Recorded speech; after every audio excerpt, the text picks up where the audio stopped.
Hello ছাত্রছাত্রীরা, আজ আমরা নবম শ্রেণীর গণিত বিষয়ের কোষে দেখি 5.1 2 দাগের অঙ্ক করব। মিতা যাদব কাকুর দোকান থেকে 42 টাকায় 3টি পেন 4টি পেন্সিল কিনেছে। আমি বন্ধুদের দেওয়ার জন্য যাদব কাকুর দোকান থেকে একই মূল্যের 9টি পেন এবং 1 ডজন পেন্সিল 126 টাকায় কিনলাম। সহ সমীকরণ গঠন করে লেখচিত্র অঙ্কন করি। লেখচিত্রের সাহায্যে আরও দেখি যে সমীকরণ দুটির সাধারণ সমাধান পাওয়া যায় কিনা। একটি পেন ও একটি পেন্সিলের আলাদা আলাদা দাম কি হবে লেখচিত্র থেকে পাই কিনা লিখি। তাহলে আমরা প্রথমে একটি পেন ও একটি পেন্সিলের দাম ধরে নিচ্ছি।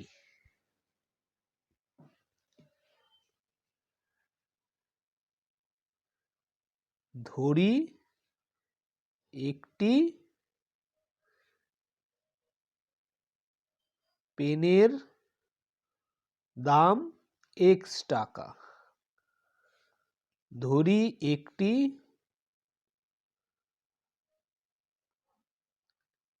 পেন্সিলের দাম y টাকা। তাহলে প্রথমে বলা হয়েছে 42 টাকায় 3টি পেন ও 4টি পেন্সিল পেয়েছি, কেনা হয়েছে। ঠিক আছে, তাহলে একটি পেনের দাম x টাকা, তাহলে 3টি পেনের দাম 3x টাকা, আর 4টি পেন্সিলের দাম 4y টাকা। তো এটার মোট মূল্য লেগেছে 42 টাকা। ঠিক আছে, তাহলে এটা আমরা পেয়ে গেলাম প্রথম সমীকরণ। আর আবার দ্বিতীয় ক্ষেত্রে বলা হয়েছে 9টি পেনের দাম ও 1 ডজন পেন্সিলের দাম 126 টাকা। ঠিক আছে, তো এখানে 9টি পেনের দাম হচ্ছে 9x, আর 1 ডজন মানে 12টি পেন্সিলের দাম 12y। তো 9x + 12y হচ্ছে 126 টাকা। এটা আমরা পেয়ে গেছি দুটো সমীকরণ। তাহলে এই দুটো সমীকরণের আমাদের লেখচিত্র অঙ্কন করতে হবে। তাহলে প্রথম সমীকরণ থেকে আমরা পাচ্ছি 3x + 4y 42। তো এখান থেকে লিখতে পারি 4y = 42 - 3x। So y = 42 - 3x / 4। ঠিক আছে, তো এখান থেকে আমরা বের করতে পারি এই সমীকরণটির লেখচিত্র কোন বিন্দুর উপর দিয়ে যাবে। ঠিক আছে, তো আমরা প্রথমে x এর মান ধরি, তার জন্য y এর কি মান পাওয়া যায় সেটা বের করি। তো x এর মান প্রথমে 0 ধরি। 0 ধরলে y এর মান হচ্ছে 0 ধরলে হচ্ছে না 42/4। ঠিক আছে, তাহলে আমরা x এর মান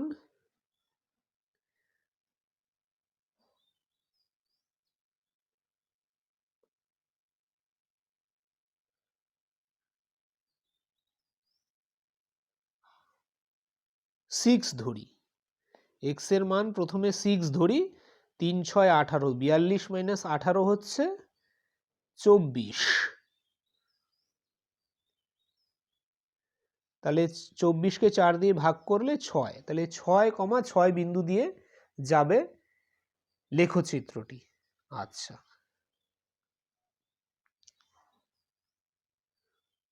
2 ধরছি। x এর মান যদি আমরা 2 ধরি তাহলে 3 × 2 = 6, 42 - 6 = 36। 36কে 4 দিয়ে ভাগ করলে 9, তাহলে 2,9। আর x এর মান ধরছি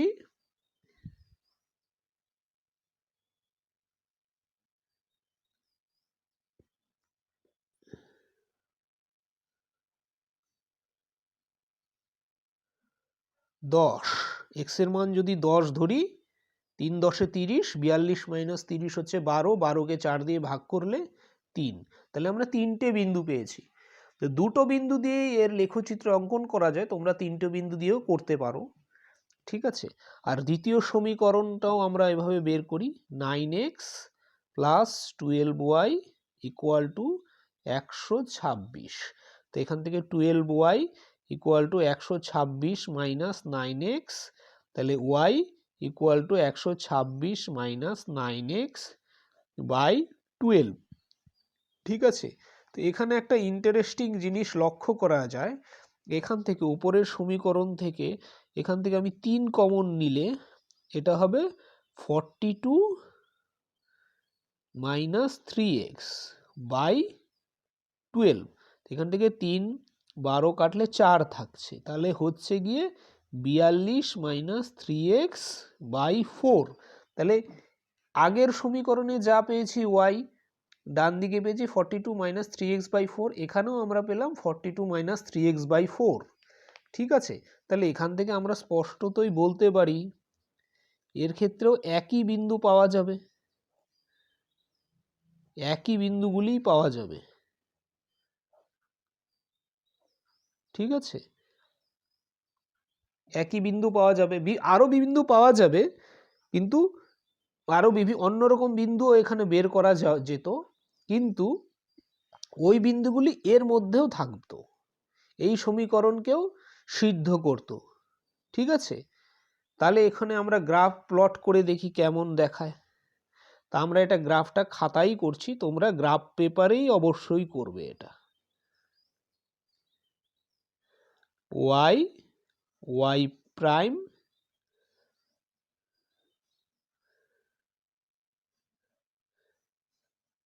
x x প্রাইম মূল বিন্দু।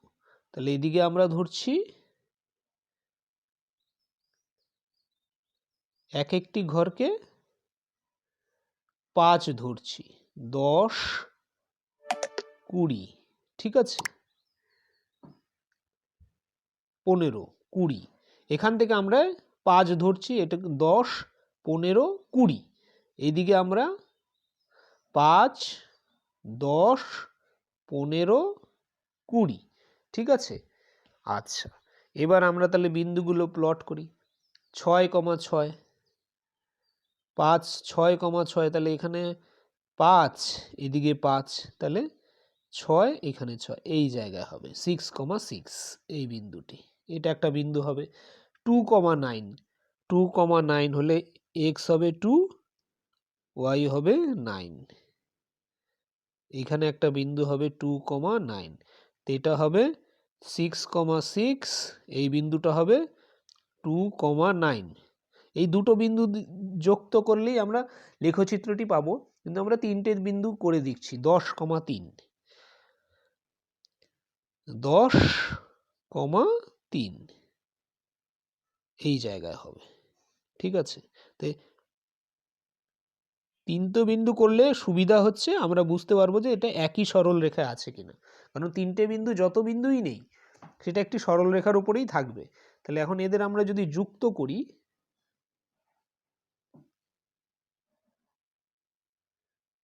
এইভাবে হবে একটি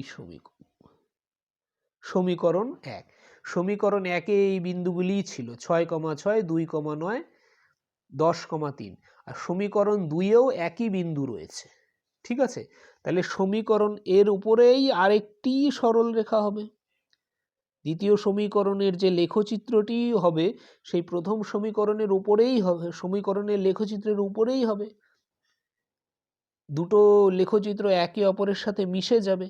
ঠিক আছে, কারণ দুটোর ক্ষেত্রে তো বিন্দু তো একই, 6,6 6,6 2,9 2,9 10,3 10,3।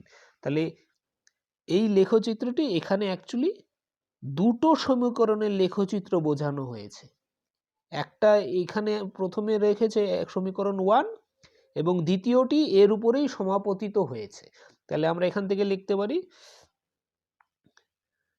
এটা 3x plus 4y equal to 42 এই সমীকরণের লেখচিত্র, আর 9x plus 12y equal to 126, এটা এই একই সমীকরণের লেখচিত্র। তাহলে এখানে কি পাচ্ছি আমরা? এখানে আমরা পাচ্ছি একই লেখচিত্র। অ্যাকচুয়ালি দুটো সমীকরণের যে লেখচিত্র রয়েছে তারা একে অপরের উপরে সমাপতিত হয়েছে। ঠিক আছে, তাহলে আমরা প্রশ্নানুসারে প্রশ্নে বলা আছে সহসমীকরণ গঠন করে লেখচিত্র অঙ্কন করি। তাহলে সহসমীকরণ গঠন করে আমরা লেখচিত্র অঙ্কন করলাম। ঠিক আছে, লেখচিত্র অঙ্কন করি, তারপরে লেখচিত্রের সাহায্যে আরও দেখি যে সমীকরণ দুটির সাধারণ সমাধান পাওয়া যায় না কিনা। Question number B. তো লেখচিত্রের মাধ্যমে আমরা দেখছি সমীকরণের সাধারণ সমাধান পাওয়া যাচ্ছে এবং সেটা অসংখ্য সাধারণ সমাধান।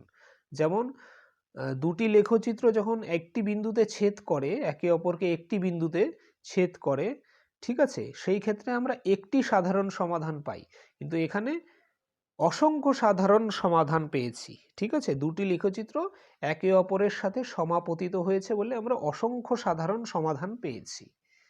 আর একটি পেন ও একটি পেন্সিলের দাম আলাদা করে কি লেখচিত্রে থেকে পাই কি না। ঠিক আছে, তো একটি পেন ও একটি পেন্সিলের দাম কিভাবে আমরা পেতে পারি? এখান থেকে একটি পেন ও পেন্সিলের দাম পাওয়া যাবে কি? হ্যাঁ, অবশ্যই পাওয়া যাবে, কারণ একটি পেনের দাম যদি, এখানে যে অসংখ্য সাধারণ সমাধান হবে, এই বিভিন্ন সম্ভাবনা রয়েছে। যেমন এক্স এর মান 6, তো একটি পেনের দাম 6 টাকা হলে একটি পেন্সিলের দামও 6 টাকা হবে।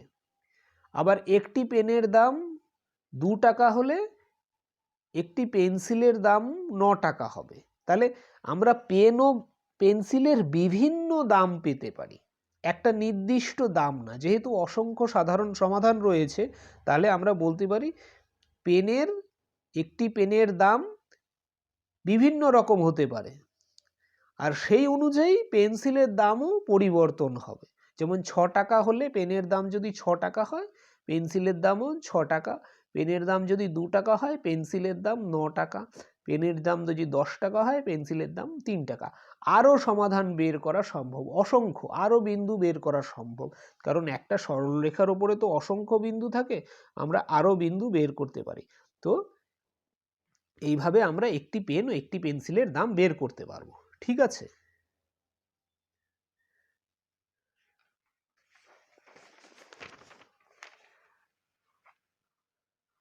আচ্ছা, আমরা করব এখন 3-এর দাগের অঙ্ক। আজ স্কুলে আমরা যেমন খুশি আঁকবো, তাই আমি 2টি আর্ট পেপার ও 5টি স্কেচ পেন 16 টাকায় কিনেছি, কিন্তু দোলা ওই একই দোকান থেকে একই মূল্যের 4টি আর্ট পেপার ও 10টি স্কেচ পেন 28 টাকায় কিনেছে। সহ সমীকরণ গঠন করি ও লেখচিত্র আঁকি। ঠিক আছে, লেখচিত্র থেকে সমীকরণ দুটির সাধারণ সমাধান পাওয়া যায় কিনা দেখি, একটি আর্ট পেপার ও একটি স্কেচ পেনের দাম পাই কিনা লিখি। ঠিক আছে, তাহলে আমরা ধরে নিচ্ছি একটি আর্ট পেপারের দাম আর একটি স্কেচ পেনের দাম। ঠিক আছে,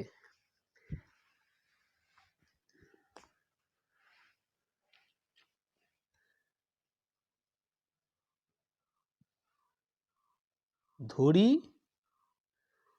একটি আর্ট পেপারের দাম x টাকা, ধরি একটি স্কেচ পেনের দাম y টাকা। তাহলে দুটি আর্ট পেপার আর 5টি স্কেচ পেন, দুটি আর্ট পেপারের দাম হবে 2x, আর 5টি স্কেচ পেনের দাম হবে 5y, 16 টাকা। এটা একটা সমীকরণ। আবার ওই একই দোকান থেকে দোলা কিনেছে 4টি আর্ট পেপার, যার মূল্য হবে 4x, আর 10টি sketch pen 10y equal to হবে 28 টাকা। তাহলে দুটো সমীকরণ পেয়ে গেছি। ঠিক আছে, এখন আমরা দুটো সমীকরণকে কিভাবে আমরা গ্রাফ পেপারে প্লট করব। 2x plus 5y equal to 16, তাহলে 5y equal to 16 minus 2x, তাহলে y equal to 16 minus 2x by 5।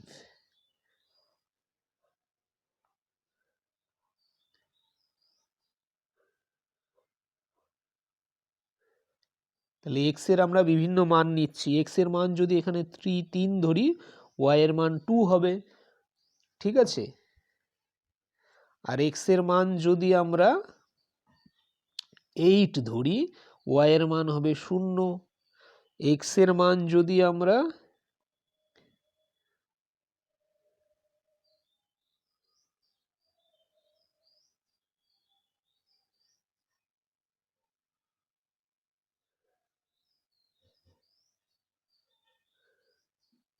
-2 ধরি, এক্স এর মান -2 ধরলে ওয়াই এর মান হবে 4। ঠিক আছে, -2 ধরেছি, ওয়াই এর মান হবে 4। -2 -2 +4 ও 16, ঠিক আছে, 20, 20কে 5 দিয়ে ভাগ করলে 4। তাহলে আমরা 3টে বিন্দু পেয়ে গেছি।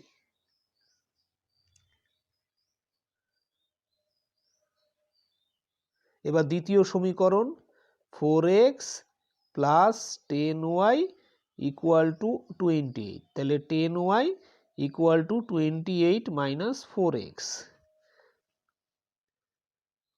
y = 28 - 4x by 10,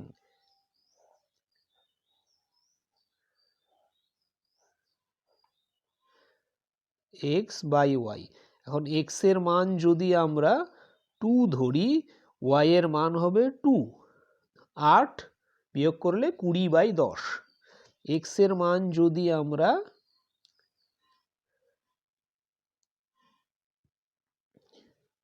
7 ধরি, y এর মান হবে 0, আর x এর মান যদি আমরা -3 ধরি, 3 4 12 +12 আর 28 40, y এর মান হবে 4। ঠিক আছে, তাহলে আমরা 3টে বিন্দু পেয়ে গেছি দুটো সমীকরণের। এখন আমরা গ্রাফ পেপার যদি এখানে করি, তোমরা এগুলো অবশ্যই গ্রাফ পেপারে করবে।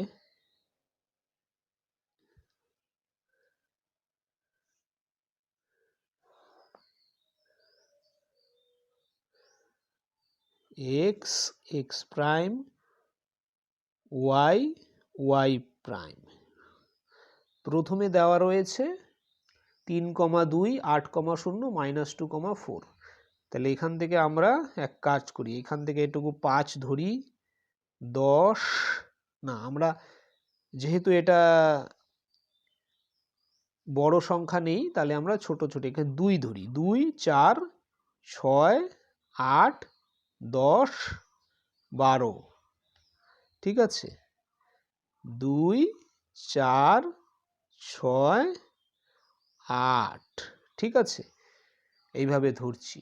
তাহলে এখান থেকে আমরা প্রথমে হবে 3, 2 বিন্দু, 3, 2 বিন্দু, 8, 0, -2, 4।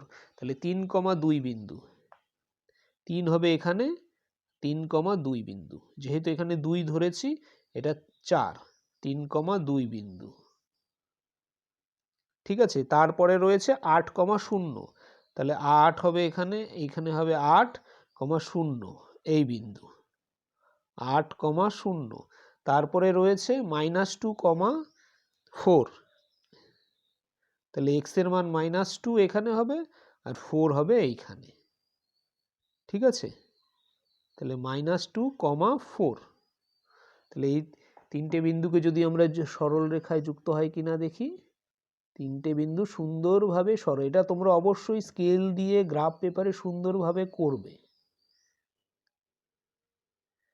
তাহলে এইটা সমীকরণ নাম্বার 1-এর লেখচিত্র, যেটা ছিল কিনা 2x + 5y = 16, 2x + 5y = 16। এখন দ্বিতীয় সমীকরণের লেখচিত্রটা দেখি, 2, 2, 2, 2 বিন্দুটা এখানে রয়েছে, 2, 2। তারপরে হচ্ছে 7, 0, এখানে আমরা 7 হচ্ছে 7, 0 এখানে রয়েছে, 7, 0।